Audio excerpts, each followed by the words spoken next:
vai ser a nossa terceira sessão no módulo de Filosofia Política na perspectiva da escola austríaca.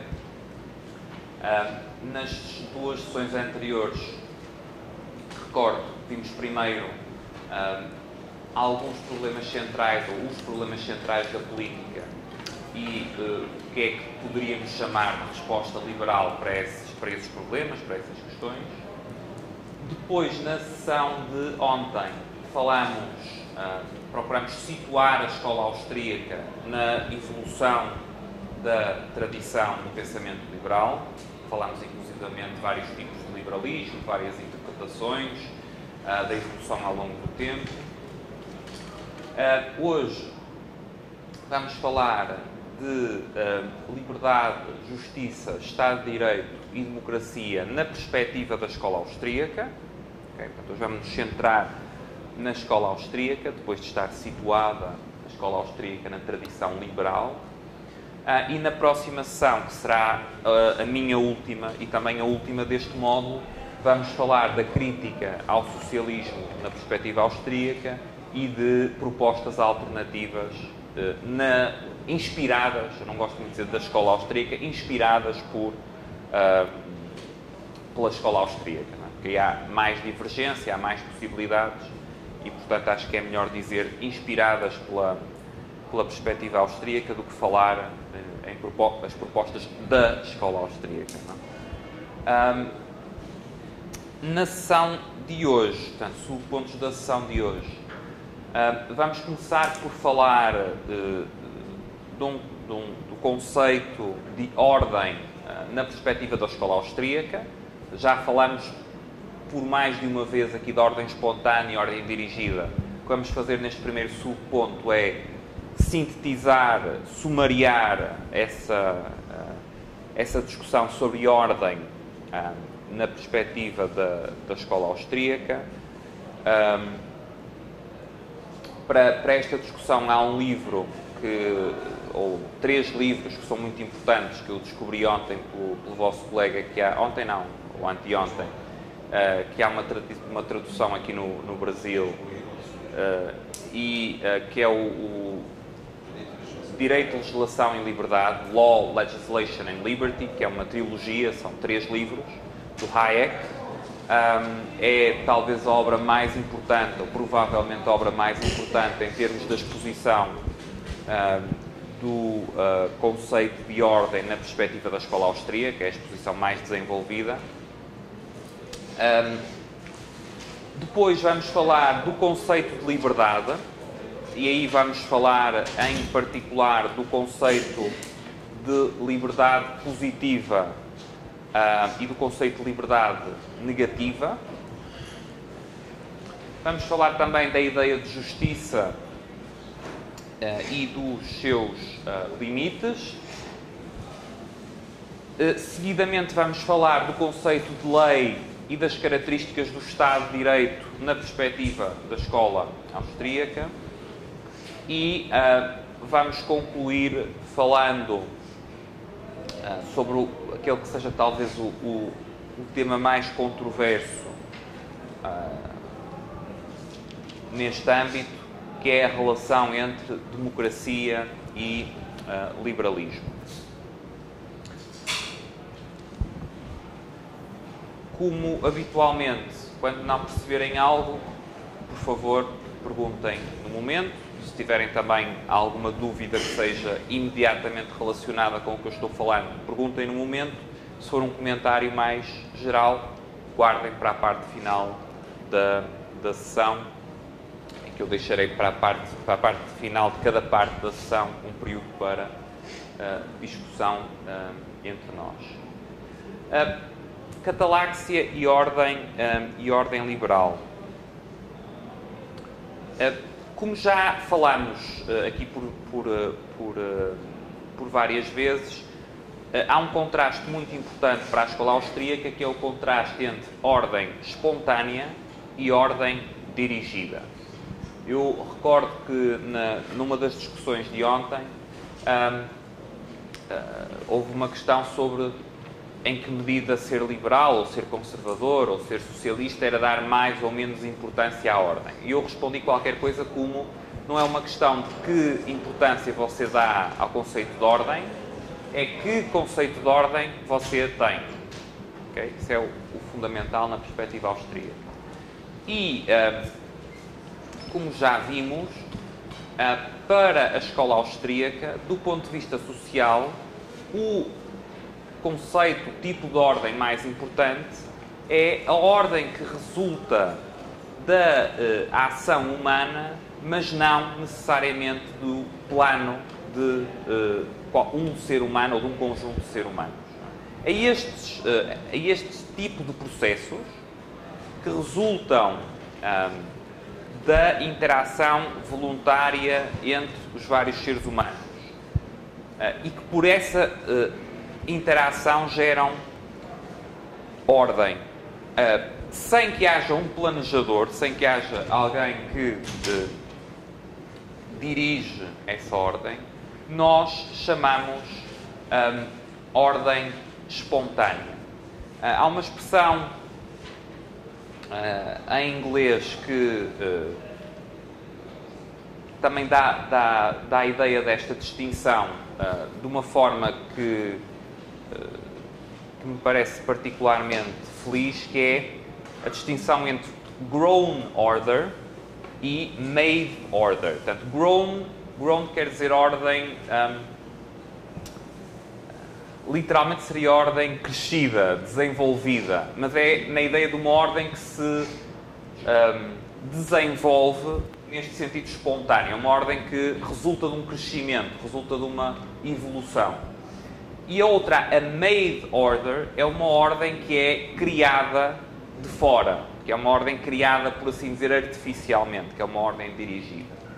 Ora, na perspectiva da escola austríaca, dada a complexidade dos fenómenos sociais numa sociedade com algum nível de desenvolvimento, com algum nível de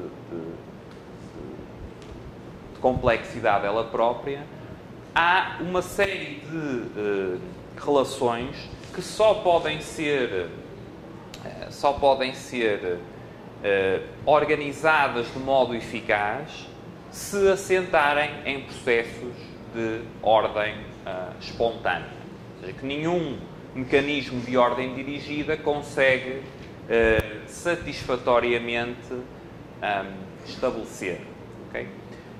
Nesse sentido, toda a discussão sobre cálculo económico numa economia planejada centralmente e sobre o próprio papel do processo de mercado podem ser vistos como casos particulares desta distinção mais geral em termos de ordens espontâneas, ordens dirigidas. Okay?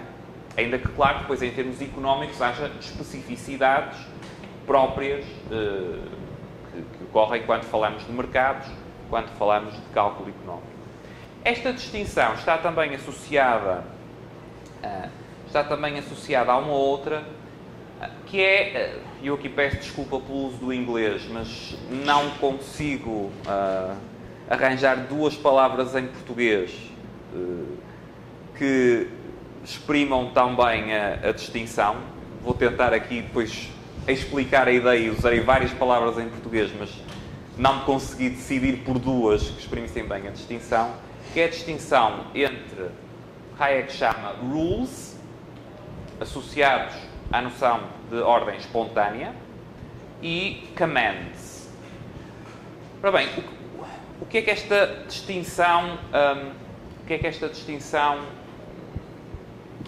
qual é a essência desta distinção? Rules poderíamos traduzir por regras, por normas, e a ideia de regras ou normas que está presente quando Hayek utiliza rules é a de regras ou normas que enquadram o comportamento, mas não dirigem o comportamento. Okay? Portanto, não dizem o que você deve fazer, elas simplesmente estabelecem limites, como veremos à frente, gerais e abstratos, ao que pode ser feito.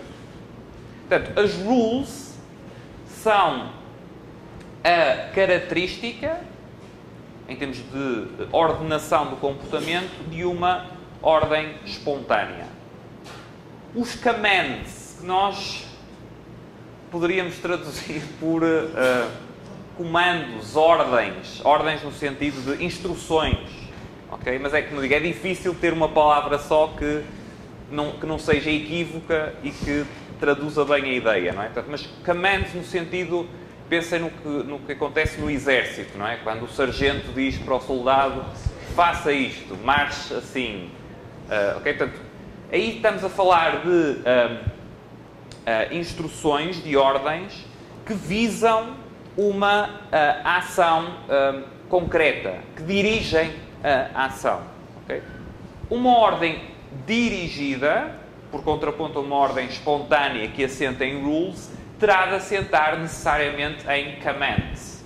Okay? Ela depende, numa ordem dirigida, o planejador diz: você faz isto, você faz isto, você faz isto. Ok? Portanto, uma ordem dirigida se operacionaliza por via de commands. Certo? Uma ordem espontânea se desenvolve por via da aplicação destas rules.